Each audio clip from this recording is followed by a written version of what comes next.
Não sei com que critérios se corta isso no executivo, mas ele é cortado de uma certa forma. Então, nunca vem aquilo que efetivamente se propõe para os recursos necessários. Tudo não se observa nem o teto da lei de responsabilidade fiscal. Tá certo? Que é um teto, mas que para São Paulo, É. quase que especialista aponta que precisaria até ultrapassar Passar esse um pouco, teto. sem dúvida nenhuma. Eu acho que a lei de responsabilidade fiscal ela é muito boa, muito útil, mas ela deveria ter uma flexibilização, porque quando se lida com o Estado, se lida com o interesse da população. E aí não se pode ter muito limite para atender os interesses da população, principalmente financeiro. Então, pegar um exemplo, tentar transmitir para o nosso telespectador. O cidadão tem um carro, o judiciário seria um carro com vários defeitos. Então, o juiz está lá, ele tem que parar para, olha, quebrou a vela, né, do carro, aí consegue só limpar a vela, né, vai lá. Aí, olha, ele deu um problema no motor. Não vai dar para a gente trocar o motor agora, vamos fazer só um remendo. Isso não vai ficando mais caro, porque a hora que ele vai precisar efetivamente trocar o carro, a gente vem desses seguidos cortes, o que a gente vem observando é isso. O senhor falou problema de informatização. Extinguiu-se os 3 tribunais de alçada, né? Primeiro alçada civil, segundo alçada civil Itacrim, e precisou integrar tudo ao TJ. Foi por força de lei.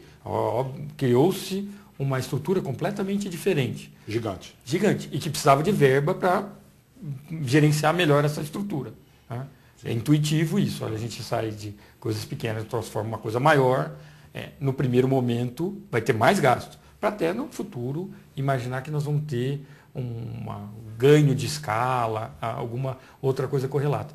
Não está faltando, eu não digo, não acho que seja culpa de um governador, ou de um secretário, ou de um deputado, ou de um presidente de tribunal. Não está faltando olhar o judiciário com uma visão de Estado e imaginar que esse judiciário ele precisa ser muito eficiente para daqui a pouco gerar economia. Sem dúvida nenhuma. A justiça é uma das vigas mestras de qualquer Estado democrático de direito. Sem judiciário forte, autônomo, eficiente, ágil e próximo da população, é impossível se falar em democracia. Porque o judiciário é exatamente o que assegura o equilíbrio social, a estabilidade social, a segurança social. Então, se você não tem um poder de Estado, ou uma entidade estatal capacitada para essa finalidade, o grande prejudicado na outra ponta é o destinatário, que é a população. Ou a destinatária desse serviço. Então, claro que essa visão ela é fundamental. Agora, também é necessário entender que existe um processo histórico em andamento. A nossa democracia, consolidada efetivamente, ela é bem jovem, né? Ela é praticamente de 1988 para cá, quer dizer, da Constituinte para cá. Não sei, existem críticas à Constituição, do ponto de vista político, alargou-se direitos, extinguiu-se obrigações, e isso deveria ser uma coisa talvez um pouco mais equilibrada, mas de qualquer maneira nós temos um regime democrático posto na Constituição. Não existe talvez uma Constituição mais democrática, que pregue igualdade e oportunidade, como a Constituição do Brasil. Agora, para implementar isso efetivamente, não é da noite para o dia, porque isso passa também por um processo cultural, por um processo histórico, que demanda tempo de consolidação. Os países ditos efetivamente desenvolvidos e democráticos, quantos anos têm?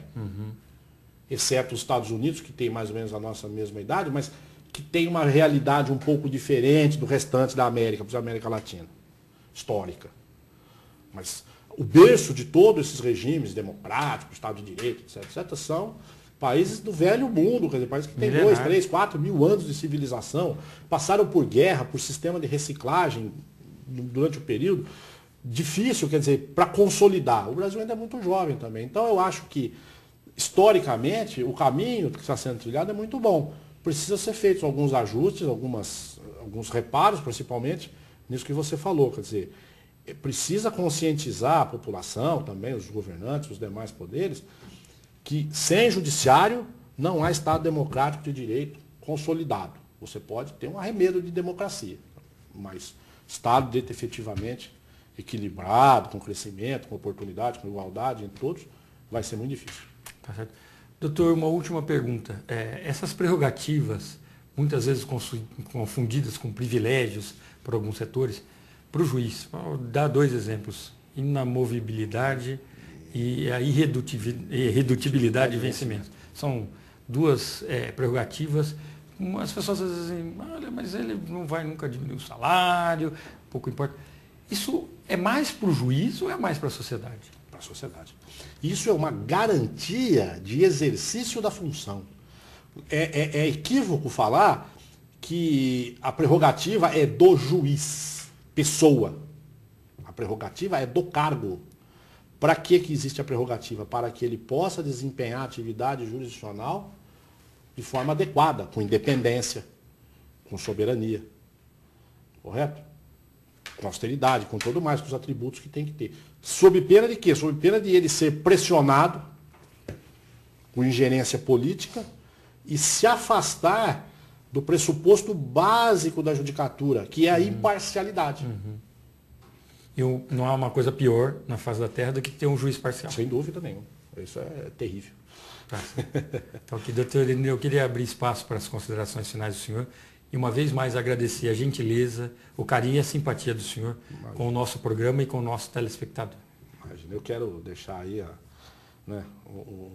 uma palavra de otimismo, né, a quem nos ouve, principalmente aos colegas aqui de São Paulo. Agora nós estamos na associação, na Palmares, então que as perspectivas políticas, institucionais, sobretudo institucionais, são muito boas, muito auspiciosas. Então, eu estou otimista em relação aos acontecimentos ao longo, principalmente desses 2 anos que virão.